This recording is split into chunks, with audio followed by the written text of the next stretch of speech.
Hello everyone, welcome to another episode of ArchyFantasies Watches Stupid Television, because we can. I'm losing my voice, so this should be fun. So we're gonna watch the third episode of Unexplained and Unexplored, or Unexplored and Unexplained. Does it really matter? We're gonna watch the third episode of America Unearthed Jr.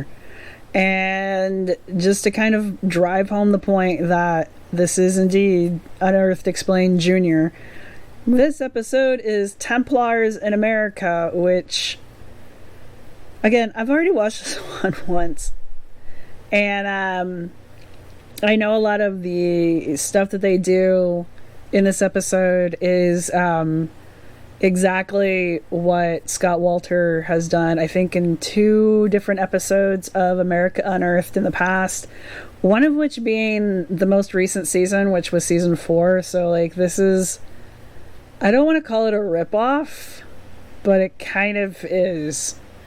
So, yeah, I have glitter on my face because there was a David Bowie ice sculpture, and it's a long story, but yes, I have glitter on my face. We also have new lighting. If you can tell, we got some nice lighting going on here, and I have a backdrop for real. We're still working on learning how to green screen things. So again, thank you to all of my patrons who have made studio lighting possible. It is huge. Thank you to you all, and hopefully from this point forward, the video quality will just keep going up and up and up now. So just got to figure out how to use the green screen. I also have a white screen and a black screen, so I was thinking about the black, but I really love this fabric. I can't touch it. This fabric. This is my favorite fabric in my house. So yeah, thank you guys. Thanks my patrons very much for assisting in this.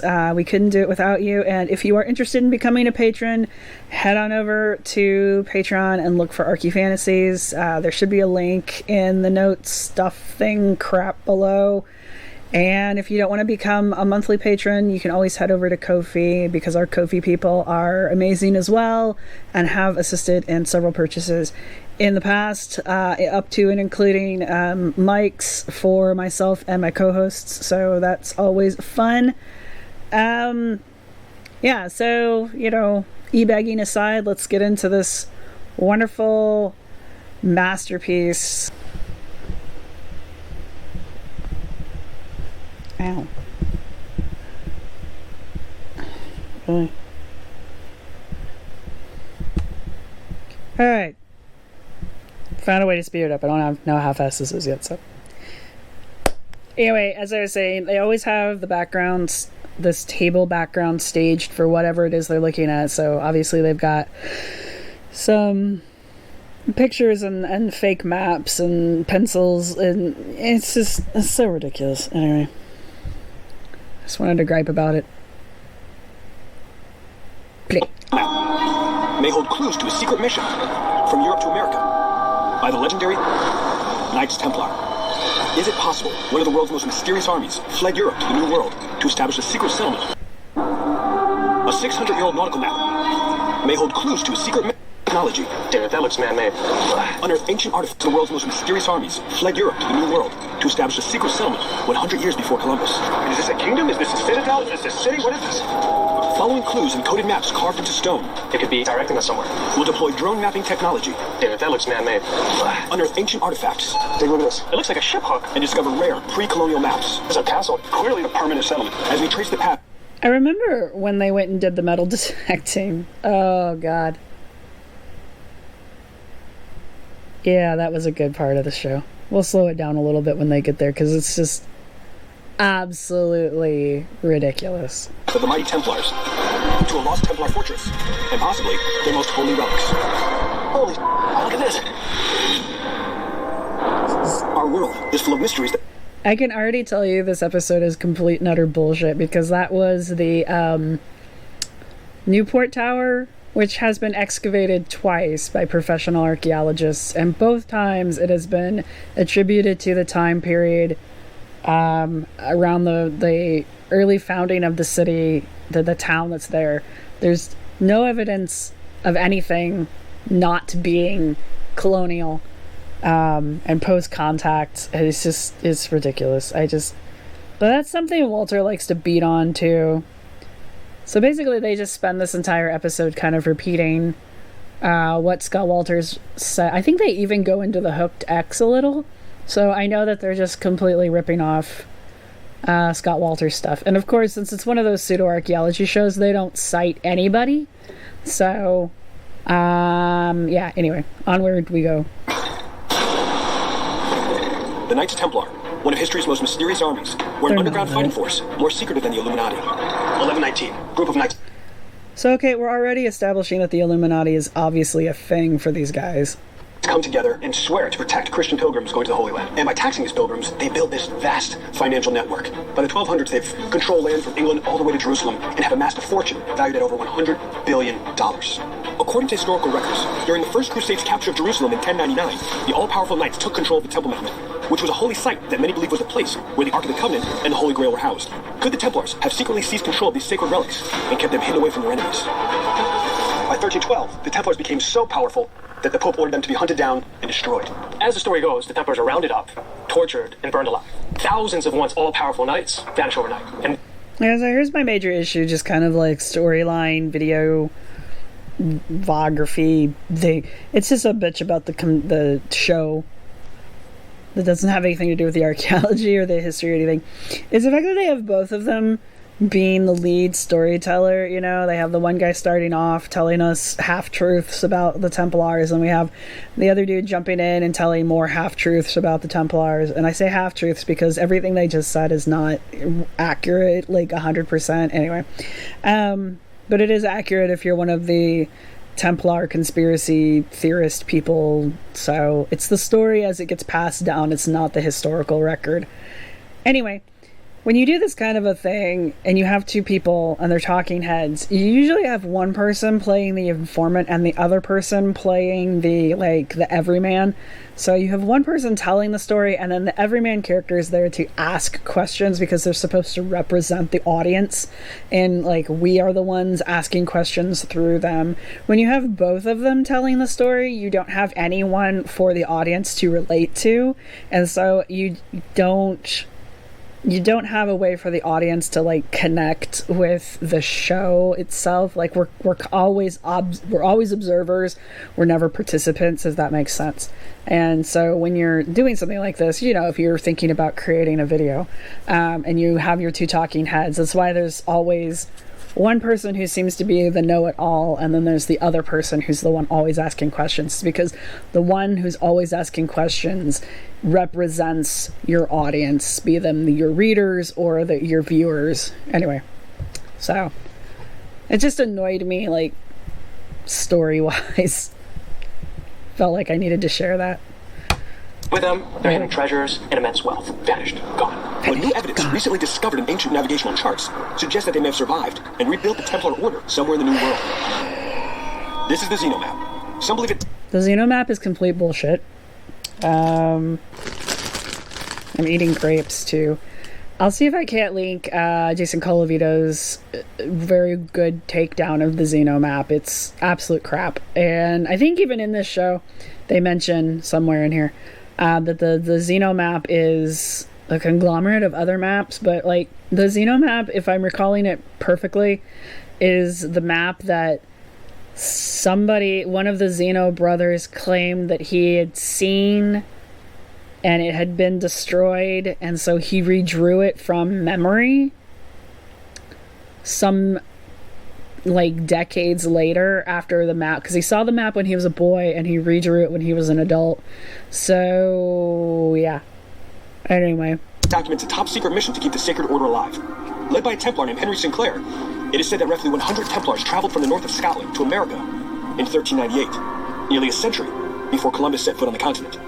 So what is this map trying to show us? This is also kind of low-key pushing that whole idea that Columbus was the first person to the Americas, and that Columbus is historically treated as the first person who made it to America, the first white European who made it to America.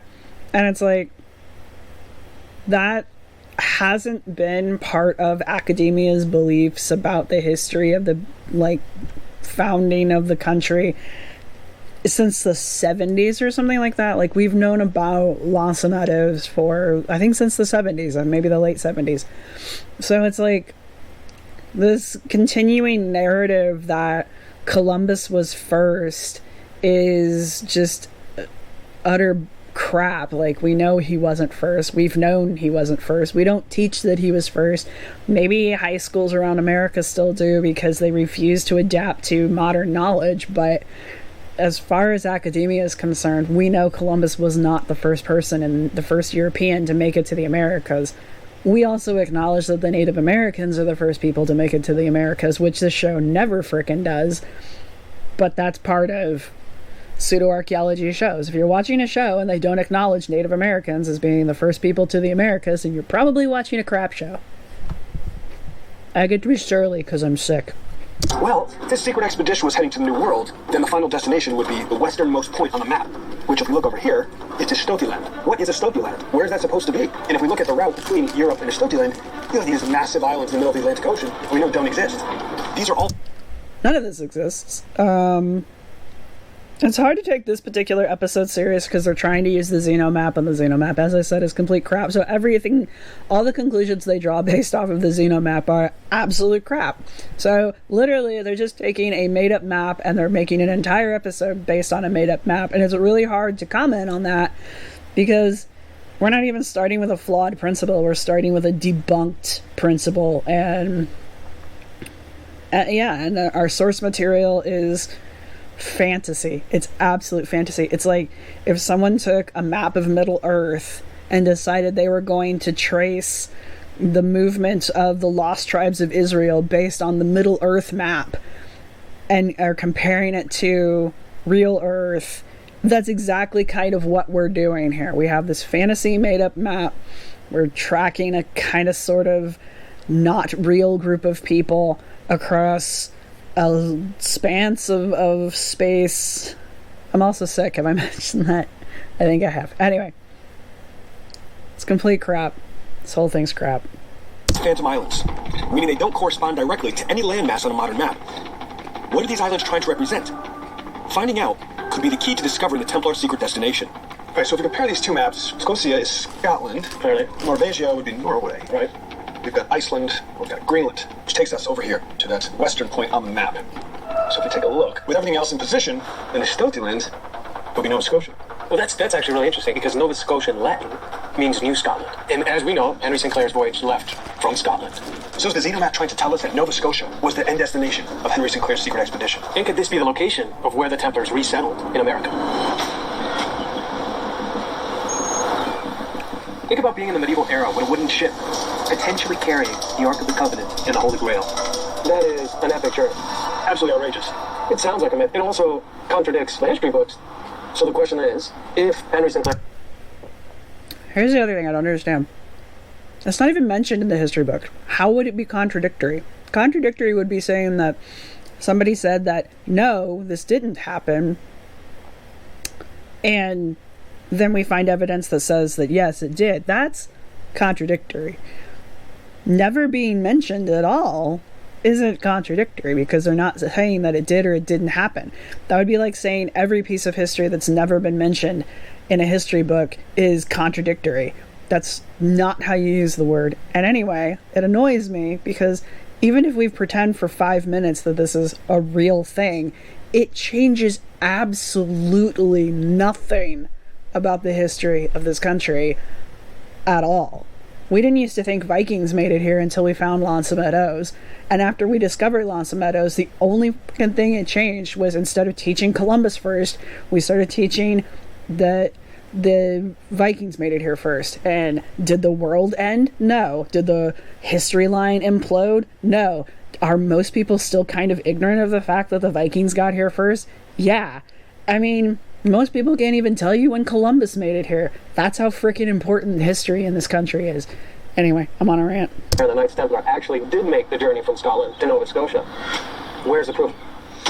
If the Xenomap is accurate, and a secret Templar mission did land here, the Native Americans who have called these shores home for thousands of years would have been the only people here to see them. So we're starting our investigation at the Queen's County Museum, which is home to countless Native American artifacts, archives, and records, dating back long before Europeans ever set foot on American shores. I haven't? Really? I mean, most museums are. It's not like this one's special. Other than it's Nova Scotia. Evan Pritchard is a professor of Native American Studies and an expert on Nova Scotia's history. We're really interested in this idea of the Knights Templar. Through his research, Evan has mapped out the territories occupied by the Mi'kmaq. Going back over 10,000 years, they were the first indigenous people in Nova Scotia, nomads, who lived and traveled along the region's waterways. So it's incredibly likely they would have witnessed this band of warrior knights' momentous arrival on the shores here in 1398. What kind of evidence do you have of that? There's a lot of different ways to tie in Mi'kmaq with the Knights Templar. For one thing, the Knights Templar wore chaperone hats. These are the hats that members of the Templar Order would wear when aiding people on pilgrimage to Jerusalem. Yes. And so the Mi'kmaq, even today, wear this chaperone hat. This is complete reappropriation of a native people. Like, oh, this thing that they do, this thing looks familiar, it looks similar to this thing that this other group of people who happen to be white Europeans used to do. Yeah, so they must have learned it from the white Europeans, because there's no way in hell they could have figured out how to stitch a hat together. You know, it's literally two pieces. It's not even two pieces of fabric, though it might be here. This is one of the simplest kinds of hats you can make. You will find a very similar shape throughout history all around the world, because it's a piece of fabric that's stitched up the back and the front is open. That's why it has this funny point in the back, because it's just a square piece of fabric stitched up the back. Very easy to make. It's like the fucking pyramid thing. Just because bunches of places figured out how to stack rocks on top of each other in the most stable formation geometrically out there, that doesn't mean that they're all the same. And this is the same thing we're doing here. Oh, the Mi'kmaq couldn't possibly have figured this out, so they must have gotten it from the Templars. Anyway. In ceremony. So you think this hat is evidence of a meeting between the Templars and the Mi'kmaq? I do. Incredible. History says the Templars never left Europe. So there's no evidence to connect the two of these things. There's absolutely no evidence to connect the two of these things. Like, none. how is it possible that Nova Scotia's indigenous people living in the exact place where a secret Templar mission could have landed are seen wearing Templar garments? It's already flawed because we're basing this on, like, a fake map anyway, but whatever. Additional part of the evidence. This is the Mi'kmaq ceremonial flag. And what's interesting is this one is the Templar battle flag. And then you see the similarity. This is huge. According to Evan, there's no evidence of the Mi'kmaq using flags until after the Templars would have arrived in Nova Scotia. Add to that, the flags are nearly identical. There's probably no evidence of the Mi'kmaq using flags until post-contact in general, because they would have had no need for a flag until the Europeans started showing up and doing the whole no flag, no country thing, and so they were like, fine, here's a flag. I would be very interested to find out what the date exactly is for the establishment of the Mi'kmaq flag, because I'm willing to believe that it is a very recent date and will have nothing to do with this battle flag of the Templars, which, again, I need to look up because I don't think that's real either. Also, this guy's full of shit. I don't know who he is. I'm tired of being nice about this. If this guy really is a professional, he's a jerk. I mean, I got nothing. You're saying that there wasn't just the point of first contact, but an actual bond was forged between the Mi'kmaq people and the Templars? Yes, that's what I believe. Wow. Based on Evan's information, the Mi'kmaq people could be the key to picking up the trail of the Templars' activity in America. So we're heading 100 miles southwest to Cape Fortune. Wow, this is pretty. Cape Fortune is pretty. What's that guy's name? I'm looking him up. I'm tired of this crap. Let's look this guy up. This is the most interesting thing that's going to happen in this video, I promise you. Other than watching me just slowly get angry. Evan Pritchard.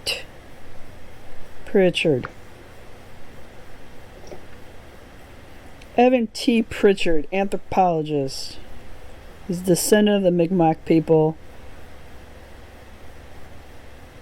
Director of the Center for Algonquin Culture.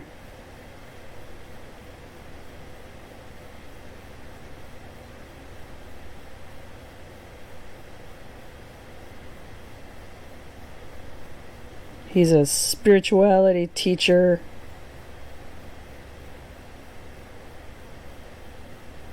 Oh, and he's featured on Graham Hancock's website. Well, that's a excellent. Something tells me that the Center for Algonquin Culture is a BS thing too. This guy. So he's a Graham Hancock hanger-on-y. He teaches, apparently... How will you even say that? Poughkeepsie? Poughkeepsie? It's a hell of a word. Henry Hudson and the Algonquins of New York and the Native New Yorkers, the legacy of the Algonquin people of New York. And many other books, including an Algonquin language series, walking tours of Lower Manhattan for the Smithsonian Institute. Do they know that he's pushing this story? I'll have to look him up on Plastic Shamans too to see, like,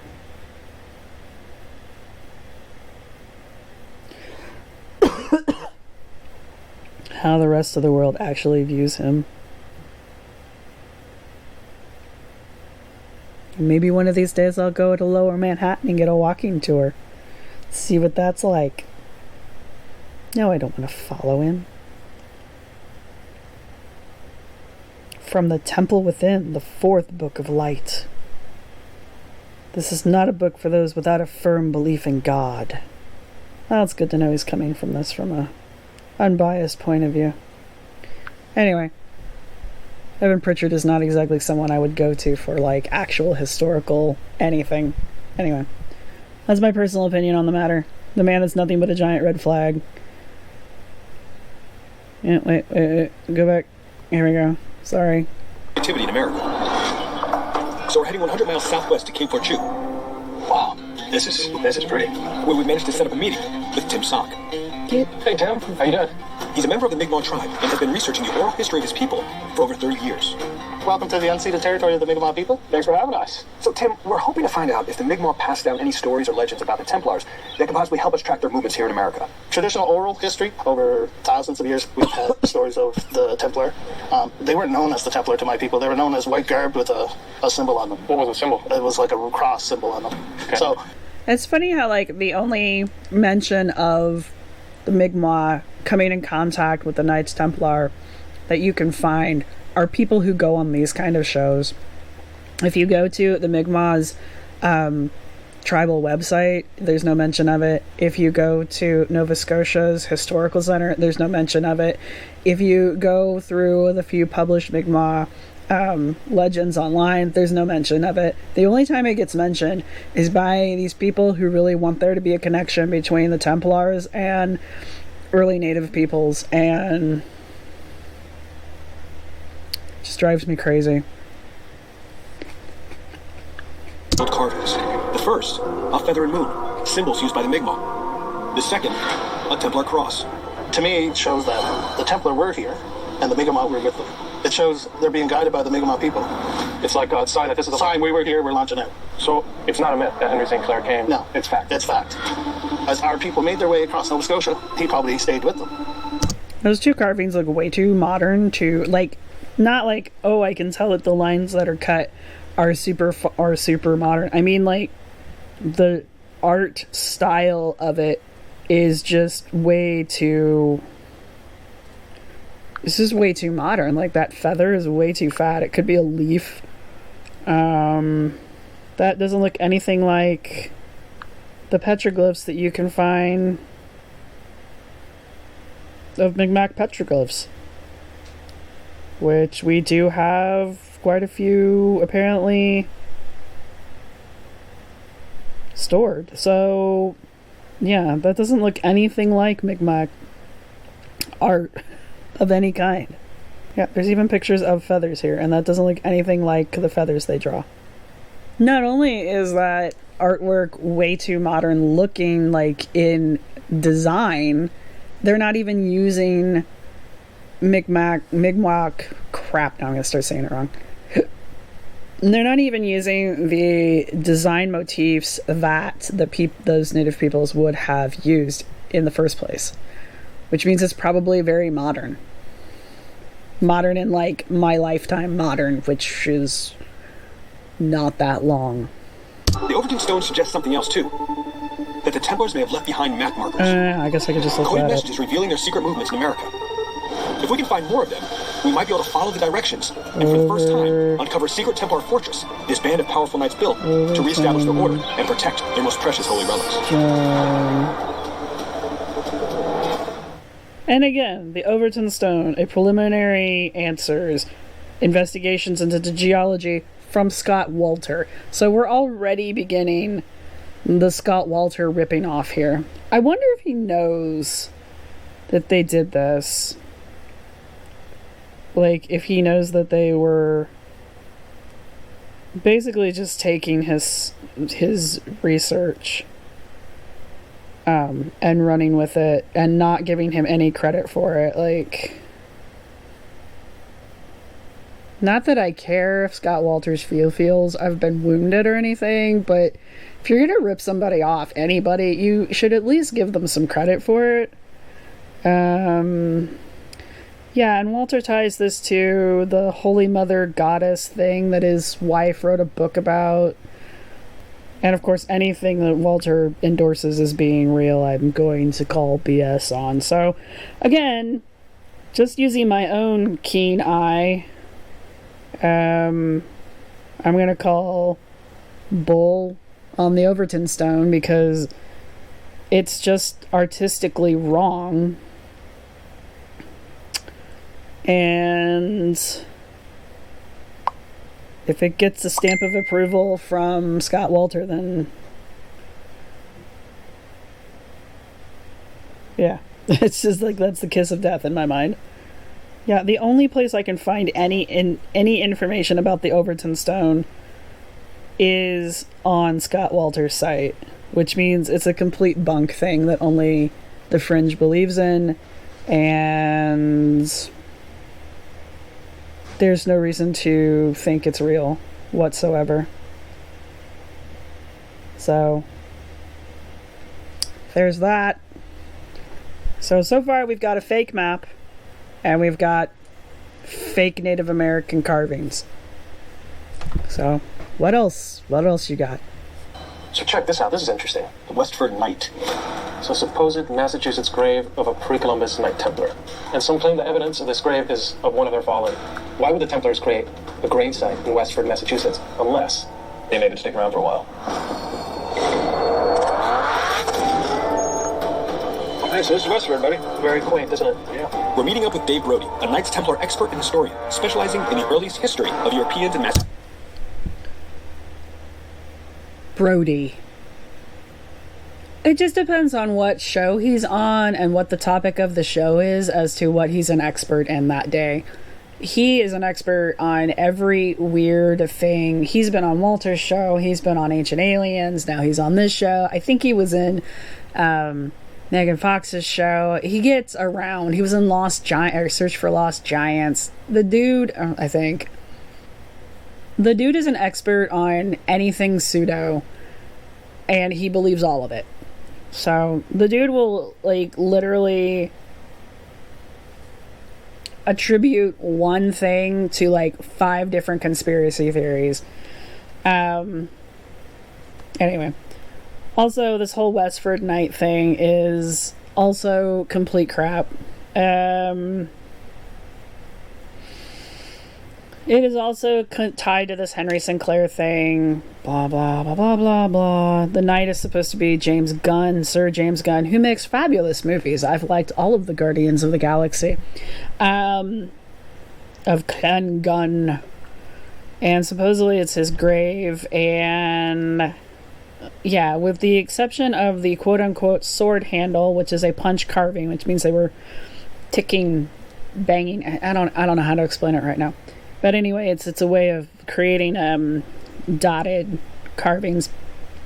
So the sword handle is a punch carving. The entire feature consists of naturally formed scratches caused by glaciation. And the town of Westford has stated that there is evidence that the T-shaped inscription, that would be the sword handle, was made in the late 19th century. So the entire Westford Knight is a Victorian thing that was completely made up. We should not be at all surprised that there's a fake artifact coming out of the Victorian era, because every fake artifact ever created in the Victorian era is touted today by the fringe as being real. So, and of course, remember, all this thing is just kind of like a rough T-shaped thing that someone thinks looks like a sword handle, and every other line on there is natural. So, Westford Knight it is. Somebody was apparently wearing the captain hat that day. Supposed to be him on that bench. Dave? Yes. Justin Fornell. Hi, Justin. David Brody. Nice to meet you. Emiliano. So the site's over here. Come on. Let's do it. Although the Westford Knight's grave and carvings are believed to potentially date back to the 14th century, the town has built a more modern monument around it. This is the Westford Knight carving. It's a series of punch marks into the bedrock, almost like playing connected dots when you were a kid. So that's clearly man-made, and we've had geologists look at it. It's not a saber or a dagger, it's medieval. You can see at the top there's an ovular feature that's the pommel, and then the blade runs down right at us. The rest of the carving sort of faded away. There used to be a head and a shield. Maybe. It's very interesting. How can you tell that this somehow traces back to the Templars? We've had geologists. The fact that he's like, oh, here's this punch carving, and there used to be a head and a shield. Shit doesn't erode like that. Look at this, and they say the weathering inside those carved areas is many centuries old. Wow. So we know it goes back at least to And by expert, he means Scott Wolter, because this is another Scott Wolter thing. colonial time. Here it is. This is the boat stone. It was found back in the 1920s when a highway crew was widening a road in town.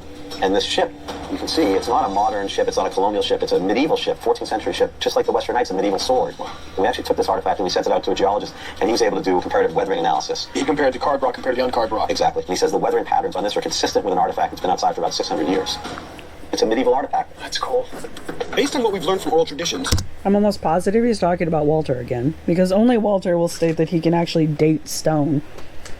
You will not hear any professional tell you that. Oh, look. And the only mentions of the boat stone are on sites like Ancient America, which, like, it's... Oh my god, anyway. So, there's no actual research into the boat stone because it's complete crap. But it's constantly connected to... If it's old, that means everything in the inscription must be true. Yes, because old things could never lie. People didn't lie in the past, you guys. So yeah, both the Westford Knight and the boat stone have both been verified by Scott Wolter, which right there tells you everything you need to know. These are all punch holes that are punched in the same tool as the Western Knight. So whoever... You can't tell me that unless you know what tool it was. If you know what tool it was, you must have been the one that carved it. Whoever did one probably did the other. The fourth digit on there, or we're conveniently ignoring it, which never happens in these kind of shows, ever. They never ignore the stuff that's around the carvings that they want to believe are something strange. And Wolter is not notorious at all for only interpreting the scratch marks he wants to be things and ignoring the scratch marks that aren't something he wants them to be. That never happens. led to the boat stone. And now this boat stone seems to contain its own set of coded directions. The fact that these maps are linked to one another is an indication that Templars were creating a breadcrumb trail. There's no fact that these two things are linked to each other. You have no idea how these two things are linked to each other. For some reason, somebody went 2 miles north from the tip of that stupid sword, and they fell over the rock. We don't know how the rock was discovered. We don't know who found it. We don't know where it was when it was found. We don't know what condition it was in when it was found. There's no documentation of it being found. All we have is Scott Wolter telling us that both of them are medieval. How do you even know that? Well, for anyone who could unlock these coded maps, the question is, where does it lead? Do you have a map of where this was found? Yeah. And again, artistically, the Westford Knight and this boat stone don't match either the Micmac or known medieval art at the time. See, and there's a number in front of that one, or there's a squiggle or something in front of that one of the 184 that they just choose to ignore. Why is it 184 paces? Why isn't it 184 miles or 184 leagues or 184 skips or 184 links in a chain? Or I don't know. We're just making shit up. We're literally just making shit up. I mean, you can keep repeating Ark of the Covenant and Holy Grail and Templar treasure all you want. You have no freaking evidence that any of this is true. None. As a matter of fact, all the evidence that you have presented has been debunked or is questionable at best. Access over here. Also, all of this is something Scott Wolter's already done in his own television show. They're really, honestly, just redoing everything Scott Wolter did in America Unearthed.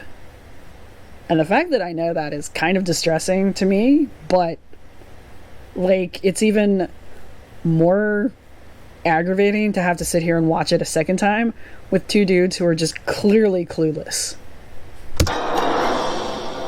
So, we've determined that the arrow and the number 184 in the stone could represent what is this number here? Look, what is this? What is this carving right here? It's all nice and deep. What is it? What are we choosing to ignore over here in this corner that we, that clearly doesn't go along with whatever our 184 is? It's very clearly a carving of some kind. What is it? Oh, well, it doesn't go along with whatever our 184 is, so we're just going to ignore it and not even mention it. Could represent 184 paces in a specific direction. But since no one knows which direction the stone was pointing when it was originally found, the coded carving could be pointing us roughly 400 feet in any direction. If you find any human-made structure in that path, you're freaking in Nova Scotia, you're in the New England area, you're clearly standing on somebody's property. I can see the scar marks of historical structures on the ground there where you're standing. There's a house in the background. Really? You don't even know what you're looking for. These two do not even know what they're looking for. There's this kind of massive collection of stones. And it's exactly 400 feet from where they found the stone. It's called a rock wall. They were used throughout the New England area. They're very easy to get to make. You can stack rocks on top of each other and you make these wall things. And sometimes if you stack enough of the rocks together in one direction, they make like a line. And I know that people have at times stacked multiple rocks upon themselves in multiple directions in order to like fence in certain areas that they might claim as their properties. I believe they've been practicing it as far back as colonial times or even first contact. So just a thing that's been happening forever. There's also a lot of evidence that Native Americans were also stacking rocks on top of rocks and making lines out of the rocks. We're not really sure if they were using it for like animal husbandry or, just for like territorial markings, but we know that they did it. So probably not Templars is what I'm saying. Also, it's not that freaking amazing. Walk anywhere in the woods in the New England area and you're going to come across some kind of stone structure because there's all kinds of spring houses. You've got all kinds of just auxiliary buildings for old farmhouses. You've got these stone fences. They're very, very common is my point. And they're also not that old as far as like the timeline of America is concerned. What the hell could that be? Let's get in there. They don't even tell you what direction they went. They just said it's 400 feet from where they're standing. This could be the Templars. They're not even sure they're standing in the right spot. But as we get in there, it's thick brush. There's ferns everywhere. It's muddy. It's dark. I mean, it's clearly a place that hasn't been. Yes, it's called the woods. It's what happens in the woods. There's these things called trees, and they have leaves upon them, and the leaves kind of block light getting to the bottom. Anyway, I'm done being sarcastic. But the other point I wanted to make was they didn't tell us where they were standing. They never established an exact location for the finding of this stone because, as Brody even told us, there was no recording of the stone when it was found. So we don't know where it was pointing or where it was located exactly. So we don't know if the 400 feet that they went from that spot that they were standing on is the real 400 feet that this supposedly is being told us about on the stone. So they're just standing at an arbitrary point. They're flying their drone out to an arbitrary point, and they're just looking for the first thing that looks interesting to them, and that's the thing that they decided to walk out to. We don't know what direction they're going. We don't know where they are. They haven't shared any kind of like grid points, which I understand not sharing grid points, but they haven't mentioned that they have grid points or that they're recording grid points. Anyway, like literally they could have walked 30 feet into the woods and have found their thing. We have no evidence that they're even 400 feet away from where they had claimed that they were standing, is my point. Explore. I mean, they're pretty large. Obviously, they were hiding something important here. And this is where I know that these two are completely clueless about anything. Oh, they must have been hiding something really important here. Why do you think they were hiding? Who's hiding what? What evidence do you have? And as I recall, they start digging here, which set me off last time I watched this. On top of not knowing where they are, we also don't know if they have permission to be digging there. If they do have permission to be digging there, that means this is private property. It's owned by someone who has given them permission to dig, which means this isn't an unknown site. It means that someone knows about it. And if they don't have permission and they're not on private land, it means they're on public land. And if they're on public land and they're digging, everything they take out of that ground and every shovelful of dirt that they move is a either state or federal offense. But we're going to record it. So that's why I think maybe they're on private property, because I don't see a television show recording people doing truly illegal looting. So I'm just going to assume they're on private property, which means they already knew this was there, is my point. There was no actual search for this. They already knew it was there. They already know what it is. And these two are just play acting up to the camera. It's driving me crazy. Let's do it. We may have just found evidence of a lost Templar fortress. Look at that. Pretty epic, huh? How far is it? They're like two little boys playing hide and seek in the woods. Like, this is the shit I would do when I was a kid. Like, a little kid. Let's go out in the woods and play, medieval pirates or something like that. Hey, look, I found a thing. This is now my fortress. Like, this is exactly what children do. With no critical thinking and no knowledge. They're just out here playing make-believe. Also, this show has so much vamping in it and so much fluffing and stuffing that has nothing to do with anything. And yeah, this is where they dig. Oh, it's big, man. Somebody put a lot of work into it. It's called a structure. This? Right. You can see the four corners. There's 90-degree angles. I see a very well-defined opening right there, about the size of a doorway. Right at that corner. Because it's a doorway. Yeah, absolutely. To find something 6 centuries old, we'll have to peel back the layers of time till we're deep below the surface. Oh, here's the goodies. Yeah, and unless you have permission, this is illegal. Where are you goodies? Where are you goodies? Seriously? This is sheet metal, so that's not old at all.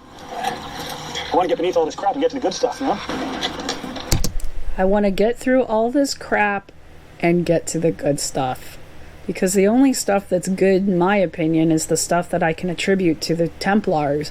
All the other little bits and pieces of history that I'm just plowing through because I have no idea what the fuck I'm doing, that shit's just crap. Who cares about that? Now we're getting to the good stuff. Right, about a foot and a half down. Pottery.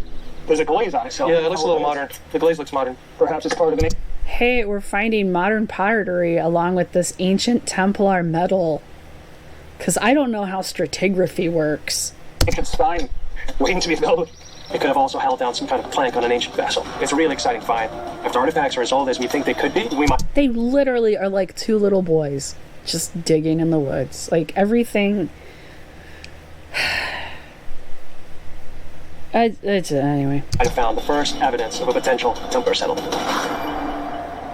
Should be able to verify their provenance and date of origin. Antiquities Hey, how you doing? Justin Fornell. Justin, how are you? Emiliano. So we've come across a few interesting artifacts. We'd love to hear your thoughts on them. I'd be happy to take a look at them. Lead the way. Rick Lynch is a Freemason and a board member of the New England Antiquities Research Association. He has extensive knowledge of Templar craftsmanship and metalwork. Let me show you some of the pictures of what we think could be a foundation of some sort. We found two different artifacts, and we're hoping that they can help us connect the site to the Knights Templar. Yeah, let's take a look at the artifacts. So, here's the first piece. Here's a nail. My first thought is, The Templar ships use straight hand-cut nails.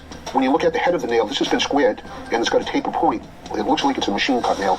From 1800 to 1900. So a couple of 100 years old, at most. I'm sorry that your speculation went wildly off the walls. I'm also sorry that the sharp rocks of reality are not good enough for you. I personally don't think that goes back to the time of the Templars. What about this piece? We thought it could be some kind of nautical device, a hook that maybe belonged on some kind of vessel. Yeah, I mean, the shape of it is certainly conducive to that. But things made of metal, after you've been in acidic soil for the better part of 600 years, there's a pretty good chance they're not going to last. So the fact that that is still in pretty good shape leads me to believe that this is more recent, a few hundred years old. That's fair. I think that's interesting that if there were any metallic Templar artifacts, they've dissolved. It's unfortunate that the hook and the nail can't be tied from the time period we're looking at, but that does not mean that the Templars were never here. I mean, I didn't find any evidence for the thing I was looking for, but clearly that doesn't mean that the thing I was looking for isn't here. This map thing is driving me crazy. I know that's like the hinge point for the show is like the cartography and the mapping, but it's just so forced and it's so... Ugh. This map from 15... The Verrazano was the first European to reach Newport. How could there be a European castle there? More than 100 years before the history books. Because he was a European map maker using European map symbols, and the European map symbol for a town is probably that symbol. That doesn't mean there's a European city there. Jeez, for the guy who's supposed to be the map expert, he sure doesn't know much about maps. It was colonized. Jim? Jim Vieira. I have no idea why Jim Vieira is in this episode. Jim Vieira is a Giants guy. He believes in giants. He believes in Nephilim. He believes that Native Americans are non-human giant hybrids. Like, Jim Vieira has never, in any of the things I've ever watched with him or read from him or absorbed that he has put his name on, has never shown any interests in the Templars whatsoever. He maybe is like a mason. I know he's like a stonemason, but maybe he's also a mason, and that would be the only freaking connection I can come up with as to why Jim Vieira is in this episode. He seems like a very nice person, regardless of his views on if giants are real or not, but the hell is he doing in a show about Templars? This thing that they're going to go dig up right now, Wolter dug up on, I think it's like the first episode of season 4 of his show, and Wolter himself said this is too recent to be Templar. So the thing that they're going to go look at and get all woo-woo-y over, Wolter himself has said isn't real or isn't old enough. Newport Bridge loosely translates into "in the sign you will conquer." Yeah, exactly. And he like rambles that off way too freaking fast, which means they already knew what they were going to be finding. And they already knew what it was going to say. That is the battle cry of the Templars. But this isn't a coded map or directional marker. So first we took a fake map, and then we went and looked at a fake artifact that pointed us to another fake artifact that pointed us to a thing in the woods that we went and dug up and found a bunch of historical artifacts that we took to a guy who's an expert who told us that they're not Templar artifacts, but then told us to go to Newport. So now we're digging up another fake artifact that I'm sure Vieira is going to somehow lead them to the Newport Tower. So the big culmination of all of our fakeness ends at the fake Templar Tower? No, you didn't, because you don't have coordinates for any of this shit. You don't know if you're in the exact whatever. You're in Newport. You're in Newport because that guy told you it was Newport. You have no way of verifying that that was Newport, and you certainly didn't do anything on the show to show us how you were verifying that your location was Newport. It could have been anywhere, honestly. It's proof that the Templars were marking this as their territory. And if so, where's the evidence? Keep in mind, Wolter himself said this is not an authentic artifact. It's a Templar settlement. According to... Wow, that's awesome. That was almost actually kind of anticlimactic. And this is like this half building. Like the top half of that's missing, just FYI. Well, it just looks mysterious, and there's a certain gravitas about it. Important to whoever built it. There are 8 beautiful columns, each one built with a mix of stonework. Whoever built the structure did it for a reason. So there's 8 arches, like there's 8 octagonal arches. It's an octagonal Windmill? Oh, wait, no, I'm sorry. What's holding this all together? And it's oyster shell mortar. So instead of cement that was more prevalent in the 1630s or 50s, they used the older version, which is another clue that it's older rather than newer. That's not true at all. They used oyster shell mortar on lots of things, dating all the way back to colonial times. I know this. I find it all the time. What are some of the other elements in the structure that could point to it being pre-Columbian? Around Newport and surrounding area. Yeah, giantologist, tell us what you know about the building of this structure. Any arches or any colonial architecture has like finished blocks. They don't have the accordion style arch and keystones. They have a more finished look to it. So this structure fits perfectly well with medieval architecture. But how do we... No, it doesn't. Medieval architecture is... My head hurts. know if it's the Templars? I found almost identical architecture in the arches of a church in Henry Sinclair's hometown in the Orkney Islands. Really? Oh yeah, show me this temple. The Orkney Islands off Scotland is where Henry Sinclair lived, and where he would have disembarked from on his cross-Atlantic journey to the New World. Is it possible he built the Newport Tower in the same style of his hometown church? No. See the accordion arch with the keystone? What's that? That's... Gee. So what you're telling me is they were using square fracturing fieldstone to build a tower the same way that they would use square fracturing fieldstone to build a church. Awesome. That's cool. The Newport Tower... Okay, I want you to look at these two pictures side by side and tell me they're the same.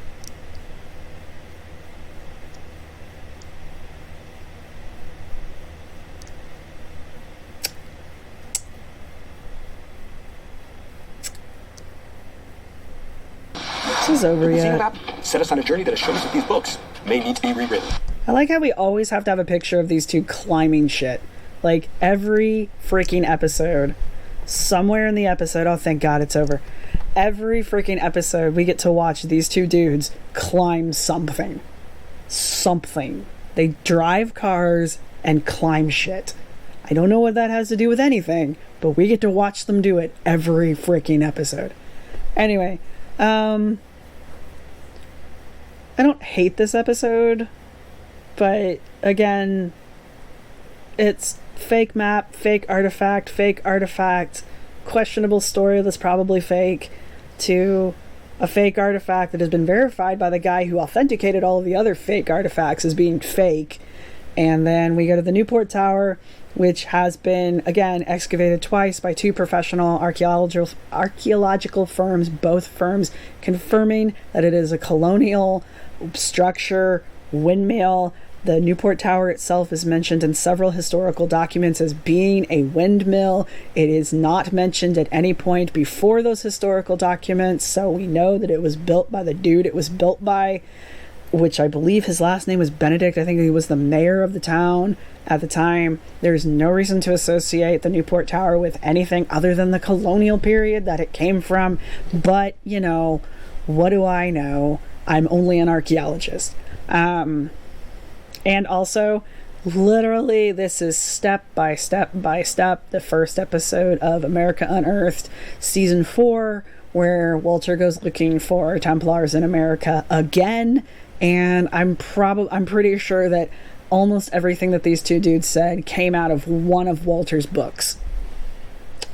So why they didn't just at the very beginning of this episode say, we'd like to thank Scott Wolter for writing our episode for us, I don't know, but there you go. And that's my opinion on this episode. I hope you guys enjoyed it. If you do, like and subscribe. Go check us out on Patreon. Everything is released a week ahead of time, so you get to watch everything a week ahead of time if you're a patron, and you listen to the podcast a week ahead of time and read the blog posts. I think the blog posts I'm not doing a week ahead of time. I don't remember. Anyway, head there if you want to show us some love. Head over to Ko-fi if you want to show us a one-time love. And I'll see you guys in the next video.